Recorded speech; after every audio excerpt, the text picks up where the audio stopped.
আসসালামু আলাইকুম। আপনারা সবাই কেমন আছেন?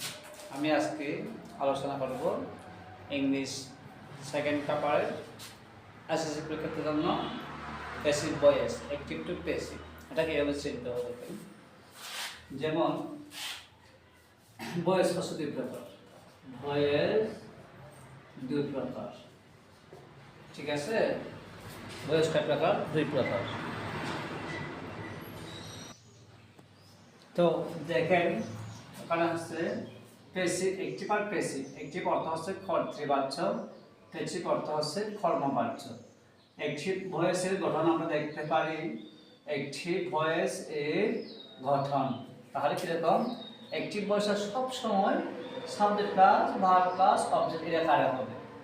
মনে রাখতে হবে অ্যাক্টিভ ভয়েসটা হবে সবসময় প্রথমে সাবজেক্ট, এরপর ভার্ব, এরপর হচ্ছে অবজেক্ট। যদি এবার অ্যাসার্টিভ সেন্টেন্স বলে, মানে অ্যাসার্টিভ সেন্টেন্সের ক্ষেত্রে গঠনটা হবে দেখে অ্যাক্টিভ গঠনটা হবে যে subject plus verb plus object. তাহলে প্যাসিভ ভয়েসের গঠন দেখে এরকম হতে পারে। প্যাসিভ এর গঠন হবে যে কি, প্রথম হবে যে অবজেক্ট, মানে এই অবজেক্টটাকে আমরা প্রথমে নিয়ে আসবো, হ্যাঁ, তারপরে সাবজেক্টটাকে ফর নিয়ে যাবো। তাহলে গঠনটা দাঁড়ায় কীভাবে দেখো, প্রথমটা হচ্ছে কি অবজেক্টকে আগে লিখেছি, অবজেক্ট প্লাস অক্সিলারি ভার্ব অবশ্যই দিতে হবে, প্যাসিভ বলেছি, auxiliary verb plus more verb 3 plus by plus subject. তাহলে আমরা একটা অ্যাক্টিভ ভয়েস লিখব, সেখান থেকে প্যাসিভে রূপান্তর করব। তাহলে অ্যাক্টিভ ভয়েসটার উদাহরণটা হচ্ছে আইট রাইস, আইট রাইস। এরকম ব্র্যাকেটে লেখা থাকবে, প্রশ্নের মধ্যে ব্র্যাকেটে লেখা থাকবে প্যাসিভ খর, অথবা অ্যাক্টিভ খর লেখা থাকতে পারে।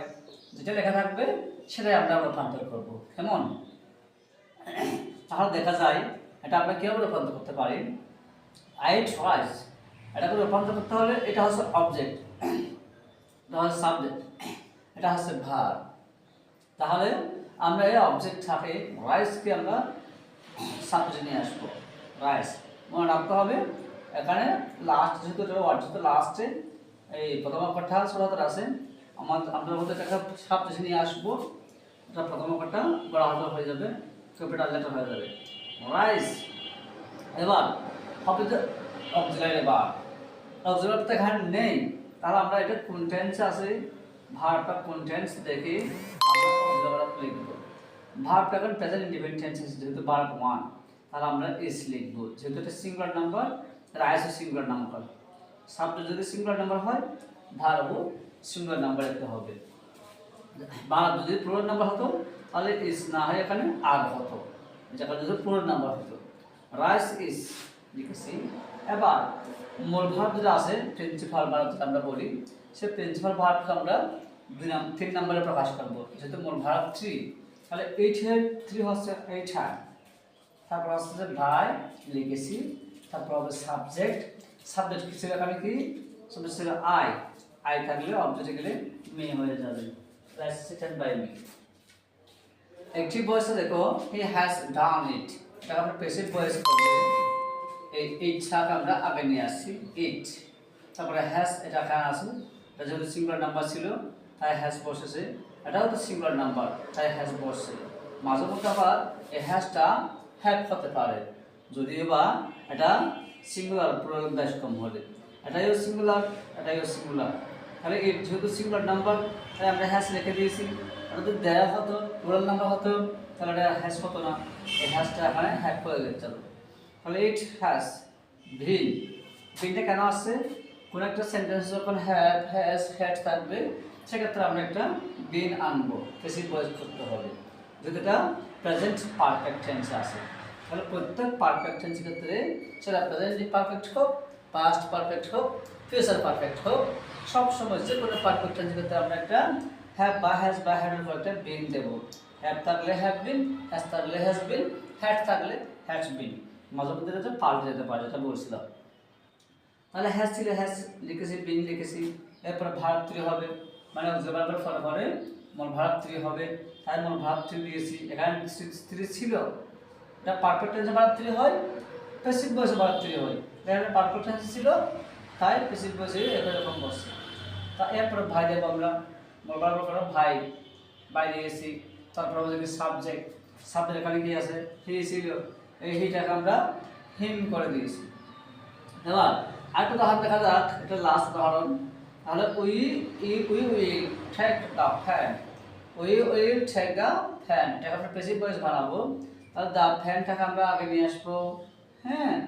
তারপর উইল এটা অক্সিলারি ভার্ব থাকবে, মনে রাখতে হবে মডাল অক্সিলারি ভার্ব যাই আছে 16টা আছে, সেগুলোর পর সব সময় একটা কি বলবে, বি বসবে। এটা একটা রোল নিয়ম। তাহলে মনে রাখতে হবে মডাল অক্সিলারি ভার্ব যেটা আছে, যেগুলো আছে সেগুলো থাকলে সেখান থেকে আমরা একটা যদি থাকলে সেটার পর আমরা কি দেবো, একটা বি দেবো, তারপর আমরা ভার্ব তৈরি করে দেবো, তারপর বাই দিয়ে সাবজেক্ট লিখবো। সাবজেক্ট হচ্ছে উইল থাকলে আই আস করবে। এখন আমাদের মূল কাজ করছে মডাল অক্সিলারি ভার্ব ঠিকই আছে, তাই না? মডাল অক্সিলারি ভার্ব একটা আমি ভিডিও দেবো, সেটা একটা করে দেবো, এটা ভালো করে আপনারা দেখতে পারবেন। যেমন আমি তারপর একটা মুখস্থ করে দিচ্ছি, এটা হচ্ছে can, could, shall, should, will, would, may, might, ought to, used to, dare, need, have to, has to, had to, must। এগুলো হচ্ছে মডাল অক্সিলারি ভার্ব। কি বলছি? can, could, shall, should, will, would, may, might, ought to, used to, dare, need, have to, has to, had to, must। কবিতা আকারে পড়তে হবে, ঠিক আছে? তখন মুখস্থ হয়ে যাবে। আবার আরেকটা কথা হচ্ছে এই সাবজেক্টটা এখানে উইল ছিল, এখানে অবজেক্টে আসে আজ কেন হলো সেটা জানতে হবে না। যেমন আই থাকলে এটা হচ্ছে সাবজেক্ট, এটা হচ্ছে অবজেক্ট। আই থাকলে অবজেক্টে গেলে মি হয়, উই থাকলে আস হয়, দে থাকলে দেম হয়। তাহলে দেম হলে তাহলে হি থাকলে কি হবে, হি থাকলে হিম হবে, আবার সি থাকলে কি হবে, হার হবে। তারপরে ইট থাকলে ইটে থাকবে, থেকে যাবে। ইউ থাকলে ইউ থেকে যাবে, ইউটা চেঞ্জ হয় না, ইউটা চেঞ্জ হয় না, এইরকম এটসেট্রা। আর কিছু থাকতে পারে, সব ফার্স্ট পার্সন ধরে রেখেছি, থার্ড পার্সন 3টে রেখেছি, সেটে রেখেছি, সেকেন্ড পার্সন আছে একটা সাবজেক্টে, ঠিক আছে? এগুলো থ্যাংক ইউ। তাহলে না বুঝলাম কমেন্ট করবা, ঠিক আছে? ওকে, ধন্যবাদ সবাইকে।